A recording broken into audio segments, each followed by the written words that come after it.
Salut, c'est Hugo, j'espère que vous allez bien. Aujourd'hui, on va parler notamment du confinement prolongé, des hôpitaux saturés, mais on va aussi faire un point sur la situation à l'étranger, et puis on terminera comme d'habitude, malgré tout, avec une note positive. Et si c'est la première fois que vous regardez une de nos vidéos, bienvenue, on fait un point chaque soir à partir d'informations vérifiées sur la situation concernant le coronavirus. Pour ne pas rater les points suivants, vous pouvez vous abonner directement à cette chaîne YouTube, c'est rapide et ça nous aide beaucoup. On commence évidemment avec l'annonce du prolongement du confinement qui a été fait cet après-midi par Édouard Philippe, le Premier ministre. Le confinement va donc durer 2 semaines supplémentaires à partir de mardi prochain, c'est-à-dire donc jusqu'au 15 avril minimum, sachant que au-delà de ça, logiquement, il pourrait être prolongé à nouveau. Pour rappel, le conseil scientifique qui recommande Emmanuel Macron avait demandé au moins 6 semaines de confinement, ce qui nous donnerait une fin de confinement potentielle fin avril, mais là aussi, tout dépend de l'évolution de l'épidémie. Le sujet important dont je voulais vous parler aujourd'hui, c'est la saturation des hôpitaux en France et notamment en Île-de-France. Pour bien comprendre, actuellement, selon l'agence régionale de santé,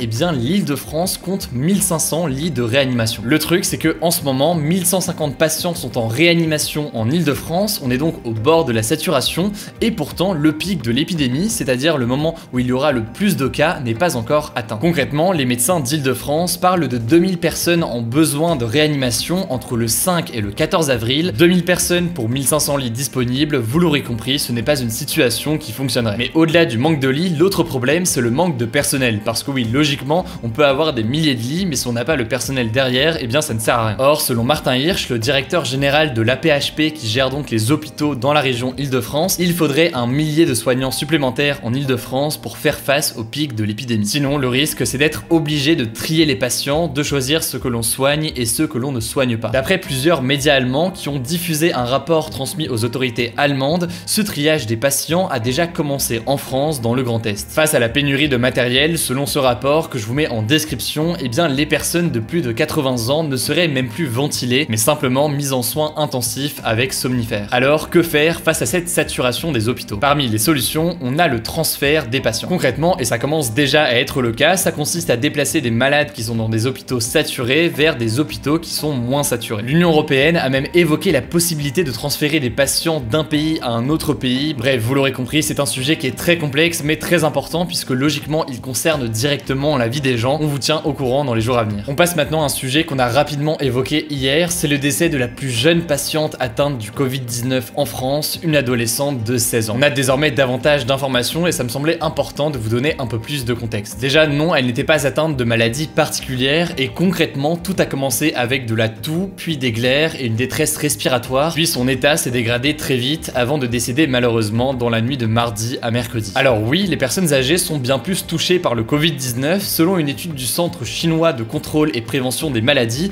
près de 94% des personnes mourant du coronavirus ont plus de 50 ans. Cela dit donc, les cas de jeunes mourant du Covid-19 existent bel et bien. Au-delà de ça, vous le savez, ce n'est pas une raison de commencer à prendre le virus à la légère, puisque déjà, il n'y a pas de risque zéro, et puis au-delà de ça, on peut être porteur sain, autrement dit, attraper le virus et contaminer d'autres personnes sans le savoir. Autre info à retenir, le ministre de l'Éducation nationale Jean-Michel Blanquer donnera sa réponse définitive sur le baccalauréat la semaine prochaine. Pour l'instant, l'examen est toujours maintenu aux dates prévues, mais ça pourrait évidemment changer. Aujourd'hui, pour vous tenir au courant, je voulais aussi faire une petite mise à jour sur des sujets qu'on a évoqués cette semaine. Déjà, à propos de l'appel aux volontaires pour venir aider les agriculteurs, eh bien sachez que déjà 40 000 personnes se sont proposées pour aller travailler dans les champs, selon les chiffres du syndicat agricole FNSEA. Le deuxième sujet qu'on continue à suivre, c'est la question des prisons. Hier, on comptait une dizaine de détenus atteints du Covid-19 et 24 cas chez les surveillants, dont la mort d'un gardien de prison mercredi. Le rappeur MHD, incarcéré à la prison de la Santé, a lui aussi été contaminé. Bref, je vous le disais, les risques de contamination au coronavirus sont très élevés dans les prisons, notamment en raison de la surpopulation dans beaucoup d'entre elles. En France, le nouveau bilan fait état de 299 décès en 24 heures, un peu moins qu'hier donc, même si la tendance est très clairement à la hausse ces derniers jours. Au total, on compte 1995 décès. On passe maintenant au point sur la situation à l'étranger avec beaucoup d'infos aujourd'hui. On commence avec la situation aux États-Unis. Le pays est devenu le pays le plus touché par le coronavirus avec le plus de cas au monde, 83 000 cas testés positifs et plus de 1300 morts. Plus inquiétant encore, un tiers de ces cas se trouve à New York, ville de 12 millions d'habitants,